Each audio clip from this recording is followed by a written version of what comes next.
Today on Locked On Rockies, the future of two players who made a big impact in last night's game.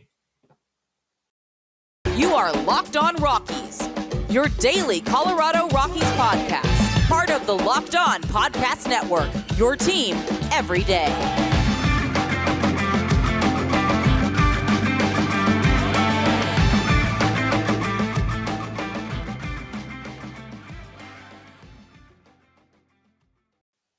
Rock on Rockies fans, welcome into the Locked On Rockies podcast for today, the 4th day of October in the year 2022. I am your host of the Locked On Rockies podcast, Paul Holden, bringing you your daily Colorado Rockies talk right here on the Locked On Podcast Network, where you can find your team every day. If your team is the Colorado Rockies, well, you are in the right place, and we thank you for making us your first listen.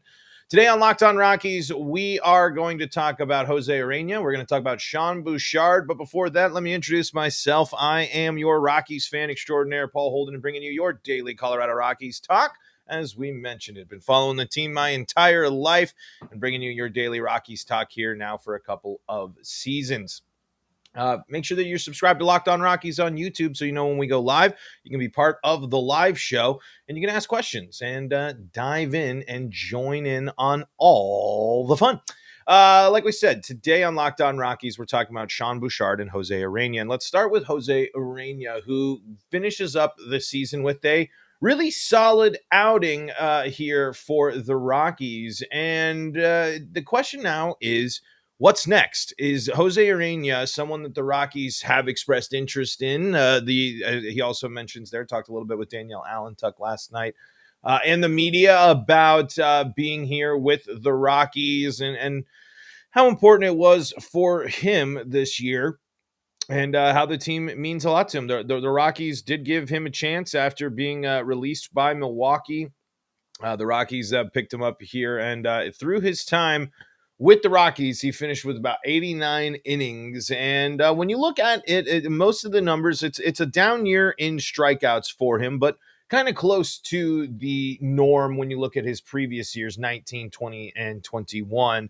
Obviously, the 20 being a shorter, but the 60s is a thing, a big thing.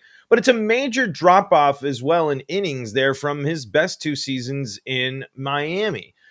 Are you really going to get a lot out of José Ureña? Did he give you enough to make it worth being the one that you pursue in free agency? Let's take a look at some free agent pitchers here this year. And you know, there's plenty of interesting options. And again, it's who can the Rockies get? Are the Rockies going to be able to get Sale, DeGrom, or Verlander? No, I don't necessarily think you're going to be able to get Carlos Rodon either. It's kind of being in a realistic spot, a realistic situation for the Rockies.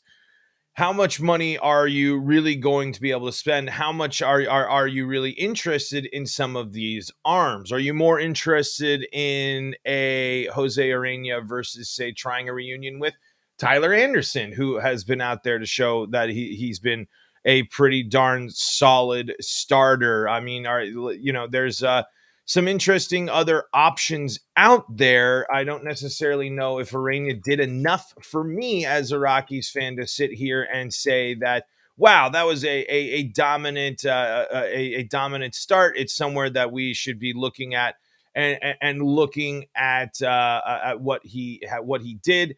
But it's also you could. It's the tough spot, right, with the Rockies, because the Rockies don't have any. Do you want Ryan Feltner or do you want José Ureña? What does Peter Lambert factor in? Has José Ureña outperformed some of the pitchers that you have in your organization? And I don't necessarily know if that's the case, but I don't necessarily think I'm all that sold and completely bought in on Feltner and on Lambert, and we'll see what happens. Lambert obviously dealing with the injuries this year, But one nice thing that when you compare Jose Ureña compared to some of the rest of the Rockies pitchers this year, and we'll even include Senza here, even though obviously Senza's season cut short there. Senza is like Ureña, and they don't give up a lot of home runs. Senza didn't have nearly as many starts, of course, but in the similar amount of innings pitched for the team, 92 innings pitched for the Rockies. Senza is also only given up 9 home runs versus what we've seen from German Marquez and Kyle Freeland, especially this year, is home runs are the norm. Mind you, double the amount of innings basically from German when you compare to Jose this year, but more than double the amount of home runs given up by German Marquez. Let's also take a look at Kyle Freeland here. When you look at the Rockies, arguably 2 best pitchers, will also do Chad Kuhl as well. Kyle Freeland gives up double the amount of home runs in similar, double the amount of time. So Jose Ureña could be kind of similar in terms of giving up the long ball like Freeland is, but other than that, he was a victim of not getting some run support, sure, but he also can walk a lot of batters. And just to finish our conversation on home runs there, Chad Kuhl, 25 home runs in 137 innings pitched there. So a little bit more innings from Chad there. But again, like we said, the home runs being down is a good thing. 38 walks there for Ureña in that time, 58 for Chad Kuhl there. But Senza, when you're looking at it, walks 23 walks when you compare him to Senza in the rotation. Because remember, when Senza comes back, that takes away one of the spots that was there for Chad Kuhl or Jose Ureña or Peter Lambert or Ryan Feltner, or potentially even Austin Gomber when you're looking at it. 38 walks again compared. I think it's really good to compare Ureña and Senza because we can see similar innings pitched from the two of them, and I think kind of at least some sort of similar styles, some sort of similar philosophies there for the two players. But it's a tough one. I just don't think, when you could take a chance, when there is a lot of starters that are kind of approaching free agency, that could be something that the Rockies look into and go after there. It's an interesting spot because there are a lot of names, but I think the Rockies are going to be more realistic. I wouldn't, you could see a Greinke come over here. I mean, the Rockies could go after a bigger name that might be on the older side, but who knows? I mean, when you look at it, Chad Kuhl is the option there. You're basically kind of comparing who do you want out of those two players, is Chad Kuhl or Jose Ureña. I doubt you bring both back because you're probably going to see the Rockies turn to someone within the organization to fill that role. But a solid final start for Jose there, and they provided some good moments too. And again, a pitcher that wasn't getting crushed by the home run was good to see for the Rockies this year. But Senza's going to take that spot. The Rockies could easily bring back Ureña or Chad Kuhl. I think they might be more inclined to bring back Chad Kuhl, even with Chad Kuhl's struggles in the second half of the year. But an interesting conundrum there for the Rockies. And before we dive into the second player that made a big impact in last night's game, Jose Ureña's final start of the year finished off like this: 6 innings, 5 hits, 1 run, 1 earned run. It was just a home run, 4 strikeouts, no walks. A really, really nice end to the season there for Jose. And another player for the Rockies that's been doing really well since his call-up is Sean Bouchard. But are we getting too far ahead of ourselves? We'll dive into that next. But before we do that, got to tell you about some of the great people that make this show possible. And that includes our friends at BetOnline. BetOnline.net is your number one source for all your football betting info this season. It's also your number one source for all your Major League Baseball playoff betting action. And you can find all of the latest player developments, team matchups, news, podcasts, and in-depth articles, analysis, and lots more on every single game you can find at BetOnline.net. As always, BetOnline remains your continued source for all your sport wagering information with live betting. So if you want to get involved in some betting action during the game, you can head on over to betonline.net, and they got the up-to-the-minute scores for every sport out there. It's the fastest and easiest way to check in on all your favorite games and events, including Major League Baseball, MMA, boxing, and golf. Head to betonline.net or use your mobile device to learn more. BetOnline, where the game starts. Now, José Ureña wasn't the only one that was a nice little call out, a nice little tryout kind of type of performance last night. I don't necessarily think he, as a multi-year veteran in the league, necessarily needs to have a tryout stuff, but one Rocky is in the midst of a tryout and is performing pretty darn well, and that is Sean Bouchard, a name I wasn't super familiar with, but the 26-year-old outfielder has come up and made a splash with the Rockies here. Only 67 at-bats so far and got his first 3-hit game, but back-to-back multi-hit games for the slugger, especially bouncing back after a 3-strikeout performance there in an earlier performance against the Rockies. Sean Bouchard is adding an interesting wrinkle into what is already an interesting and convoluted and confusing clutter of outfielders for the Colorado Rockies. Sean Bouchard gets on base, and something that one member of the Rockies who's been up and down and might be running out of time, at least with the Rockies, is Sam Hilliard. Sam Hilliard is more of the case of I'm trying to hit the long ball, has the power, and when you look at it, Sean Bouchard has way less at bats compared to Hilliard in there, 67 to Hilliard's at-bats. But 174 at-bats for Sam Hilliard. He's got an average of 184, an OPP of 280, and 54 OPS this year. 5 stolen bases, 14 RBIs, 2 home runs, 32 hits, and 26 runs. That's in 174 at-bats there for the slugger.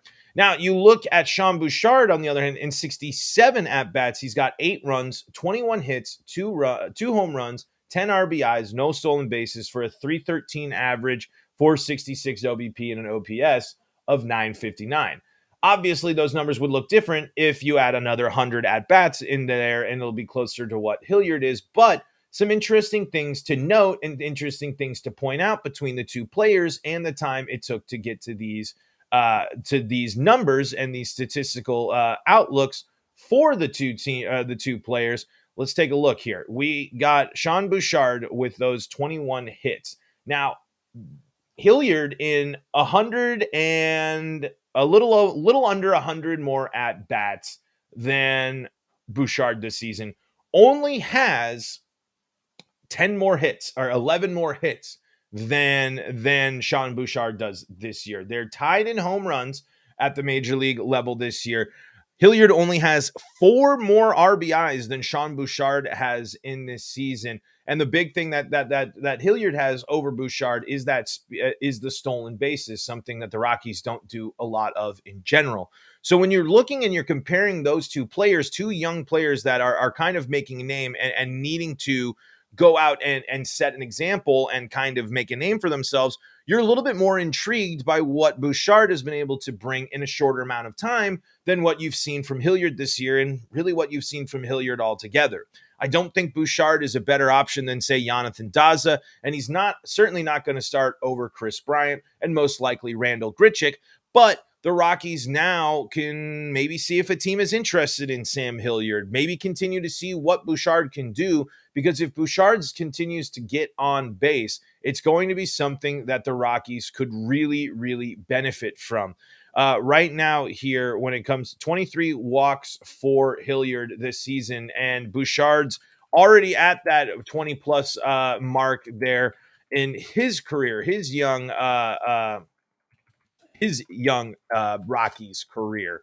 He's got 20 walks on the season as well. 21 strikeouts. That's he added to that total there. 3 of them. He used to be more walks than strikeouts, but with that 3 strikeout game, that eliminated 57 strikeouts there for Sam Hilliard in that time. I think you would see pretty similar strikeout numbers if you add the 100 at bats, but I think you're going to see more walks. You're seeing a better eye and you're seeing better plate discipline from Sean Bouchard than you're seeing from Sam Hilliard.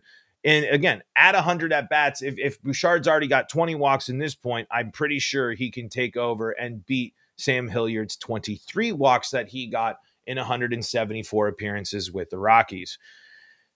Hilliard's the real need for the Rockies in the outfield and the offense in general is more power. I don't think either one of these. Hilliard has the ability and sometimes has put the thump into the ball to give that instance of power. We haven't seen a lot from Bouchard there, but we've seen a more well-rounded, a better approach and a better handling of major league pitching from Sean Bouchard than Sam Hilliard this year.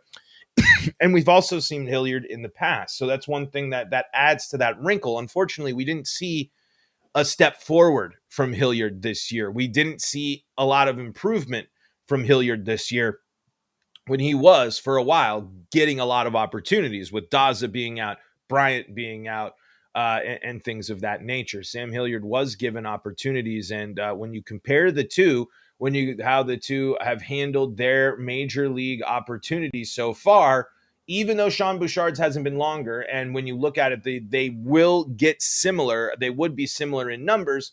You like what you've seen earlier on, and you like what you've seen from the approach from Bouchard. But that also might be from Bouchard benefiting from not a lot of tape on him, not a lot of pitchers seeing him, not a lot of research in depth and understanding into who Bouchard is. But I figured we needed to talk about Sean Bouchard if he's out here, a couple of multi-hit games here in back-to-back wins for the Rockies. And so, what does that look like for the Rockies? We'll have to see. We truly need to know. The offseason will bring more questions, especially as this roster as constructed isn't working. Are the Rockies going to be willing to move some of these pieces to go and do something? Are they going to go out and go after some of these notable free agents? Are they going to be able to entice people to come to Colorado to make the team better? I'm not sitting here necessarily saying that Sean Bouchard right now immediately should be in the running for the starting position or whatever. There's vets there, and I think Jonathan Daza has had way too good of a season to lose his spot. But Bouchard going into spring training is definitely going to look to continue to make a name for himself, and I'm sure I wouldn't be surprised to see him in the lineup the next 2 days. And let's talk about the lineup. Let's talk about the final little stand for the Rockies. The last 2 games of the season coming up here as the 2022 season is down to just this. But first, check this out. Locked On Rockies, free and streaming on your favorite streaming service. Just search Locked On Rockies. You can follow us on Twitter at LO Rockies. You can follow me at Paul Holden33, and you can follow the show and subscribe on YouTube and help the show grow. Rockies, 2 wins in a row on the road. And what's crazy about this is the Rockies still technically could win this last slog of the season. If the Rockies win one of the last 2 games, they at least tie this massive 6-game set against the Dodgers, which seemed pretty much impossible after the first 2 games. But if they win it out and end the season on a little 4-gamer, they will take down the Dodgers, as the Rockies are now I think what was the other wacky stat that the Rockies had that let's see. Let me find it here from nope, not on that Twitter. It's the Rockies are the first team to the Rockies, the first team in MLB history to win back-to-back games in the regular season against the team with 110 plus wins entering the game. So there you go. Another weird Rocky stat associated with them, especially with the Dodgers. And we're going to take a look at tonight's matchup here for the Rockies and the dreaded Los Angeles Dodgers. Feels a little bit better right now, right? I mean, than it did before with the Rockies. Nice 11% win chance here on ESPN for the Rockies. And Feltner getting his last start of the year, probably one of his. This is an opportunity for him to kind of end the season on a high note, on a positive, and end his audition with the Rockies with something solid. He has been giving up a decent amount of hits, wants to eliminate the runs that he's been giving up, 5 runs in the last one. He's been giving up at least 2 runs in his last 5 starts as Ryan Feltner.